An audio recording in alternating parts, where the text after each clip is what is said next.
আজকে স্ন্যাক্সে মুসুর ডালের পরোটা বানাবো। এই তো মুসুর ডালটা সিদ্ধ করে নিয়ে নিয়েছি কড়াইয়ের মধ্যে। তো কাঁচা লঙ্কা কুচি আর তেল দিয়ে দিয়েছি, লবণ দিয়ে দিয়েছি, দিয়ে দেব পেঁয়াজ। এটা দিয়ে ভালো করে মাখাবো। আটাটা মেখে নিচ্ছি।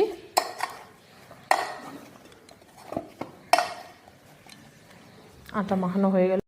পরোটা বানিয়ে নিয়েছি, এখন ভাজার পালা। কড়াইয়ের মধ্যে ছেঁকে নেব, তো তাড়াতাড়ি হবে। তারপরে আমি এই তাওয়ার মধ্যে দিব। তো এই রুটিগুলো ছেঁকে নিয়েছি, এখন আমি পরোটাগুলো আস্তে আস্তে করে ভেজে নেব। উল্টে দেব।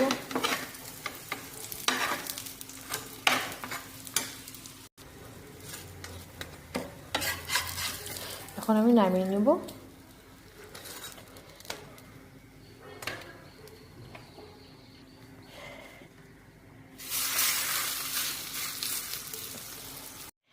তো ফাইনালি আমার মুসুর ডালের পরোটা হয়ে গেল। বন্ধুরা, কে কে মুসুর ডালের পরোটা খেয়েছো কমেন্টে অবশ্যই জানাবে। মুসুর ডালের পরোটা দারুণ লাগে খেতে, তাই আজকে আমি মুসুর ডালের পরোটা বানিয়েছি। ভিডিওটি ভালো লাগলে লাইক, কমেন্ট, সাবস্ক্রাইব করে দিবে। Thank you.